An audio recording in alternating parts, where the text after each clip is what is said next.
Salam kawan pustaka. Baik, hari ini saya akan mengulas sebuah buku berjudul Homo Deus, Masa Depan Umat Manusia, karya Yuval Noah Harari, penulis bestseller buku Sapiens. Jadi sebelum Homo Deus ini, buku sebelumnya yang terkenal oleh Yuval ini berjudul Sapiens. Dan Sapiens ini sudah dibaca oleh ribuan orang atau bahkan jutaan orang. Dan buku ini sendiri telah terjual lebih dari 4 juta kopi. Buku ini diterbitkan oleh penerbit Alphabet, jadi sudah ada versi bahasa Indonesianya. Dan tentu saja dalam masa COVID atau pandemi saat ini, beberapa gagasan dari Yuval Noah Harari ini yang relevan. Jadi ada 3 bagian dalam buku Homo Deus ini. Jadi yang pertama itu Harari menerangkan tentang Homo sapiens menaklukkan dunia. Ini kalau kita membaca pada bukunya yang sebelumnya yang membentangkan bagaimana periode sejarah sapiens atau manusia dari sudut Afrika, lalu kemudian hingga menjadi satu-satunya sosok tunggal yang hingga saat ini bertahan, sapiens. Nah, kini kita memasuki bagaimana Homo sapiens menaklukkan dunia. Jadi saya fokus dalam bagian pertama buku Harari ini menyorot pada soal apa yang terjadi juga saat ini, bahwa selain kelaparan dan juga perang, ternyata salah satu yang juga menyusutkan jutaan manusia yaitu penyakit menular atau wabah.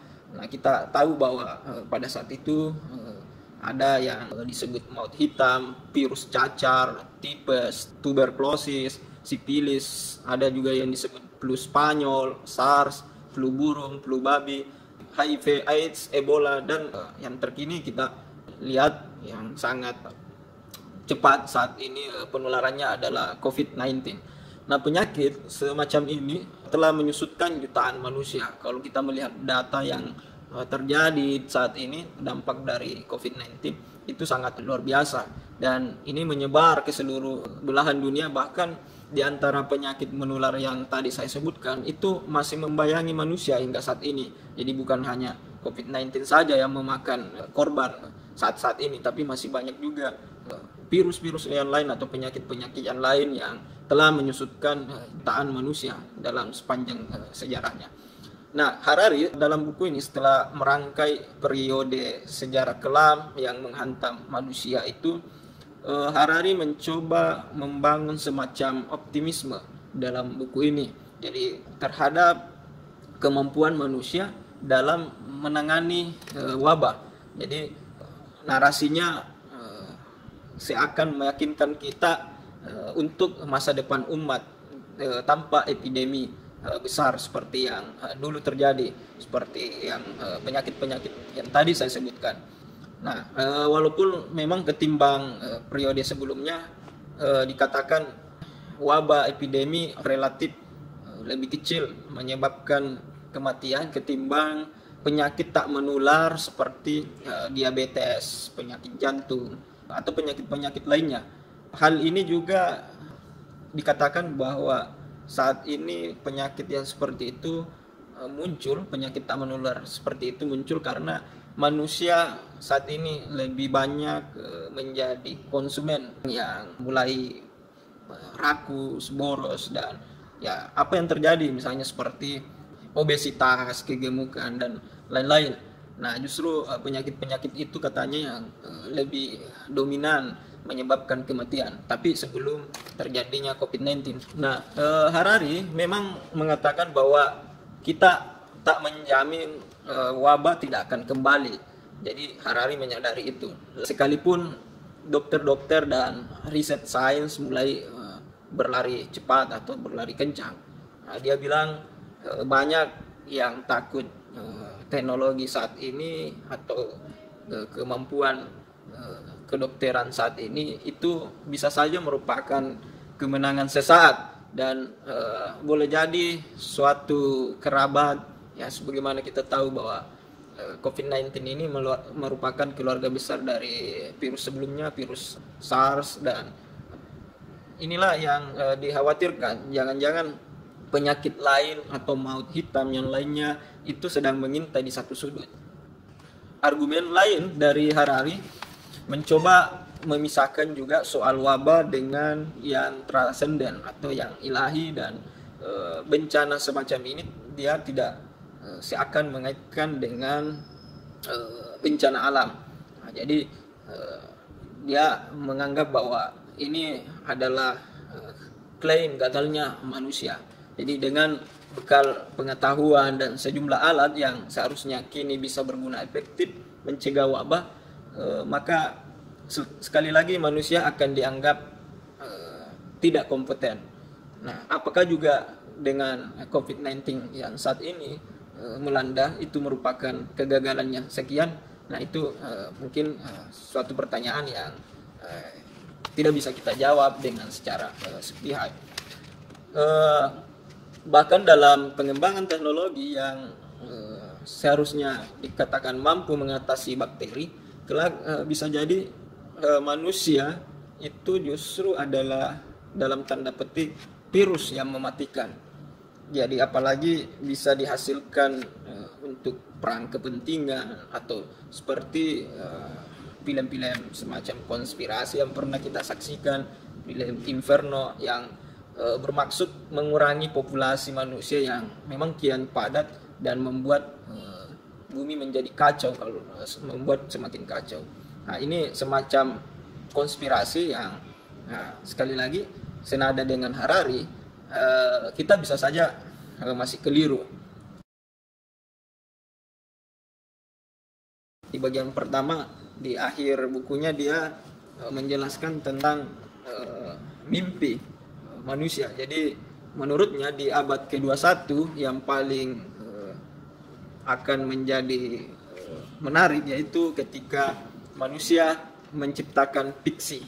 Ya, jadi ini adalah kelebihan sapiens manusia di antara makhluk-makhluk yang lain, karena manusia ini mampu menciptakan yang namanya fiksi, dan imajinasinya mampu menciptakan namanya negara, uang, dan lain-lain.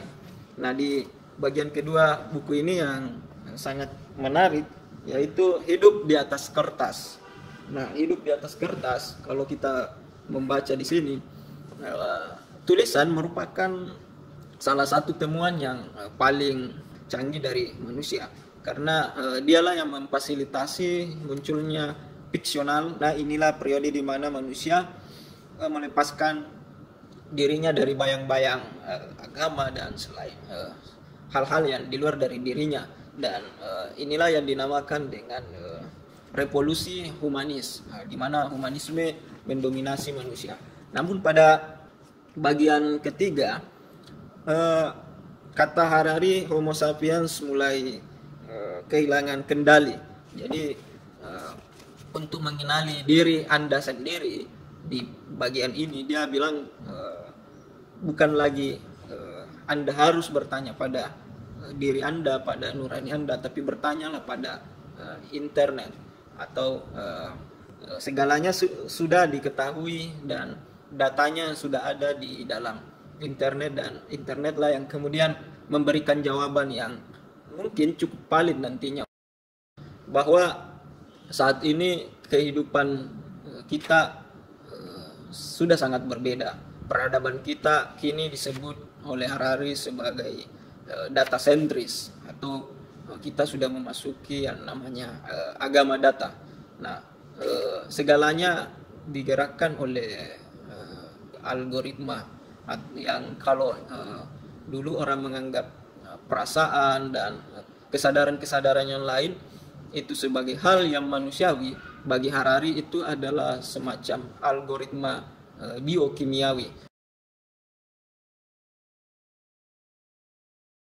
Saya kira demikian ulasan singkat saya. Ulasan terkait Homo Deus ini sudah sangat banyak di media massa, di video-video YouTube yang lainnya, dan tentu saja bacaan ini sangat berguna bagi kita melihat ke depannya bagaimana masa depan umat manusia dengan perkembangan yang ada.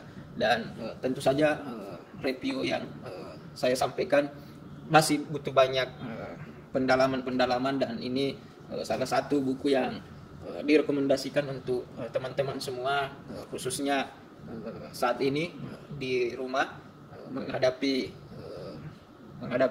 COVID-19. Dan boleh jadi dengan membaca buku ini kita bisa memetik sebuah hikmah atau refleksi bahwa memang kedepannya mungkin akan terjadi transformasi dalam dunia kesehatan, dunia kedokteran, dan mudah-mudahan perkembangan kedepannya itu semakin mencerahkan dan juga membuat manusia memikirkan ulang bagaimana mencintai lingkungan, mencintai kesehatan, dan juga bagaimana menciptakan hubungan yang harmonis, saling membantu di antara kita. Jadi kalau saat ini terpisah atau berjaga jarak merupakan solusi untuk mencegah penularan virus corona, maka kedepannya kita bisa saja kembali lagi bersatu dengan pikiran-pikiran yang baru, dan semoga kita selalu diberikan kekuatan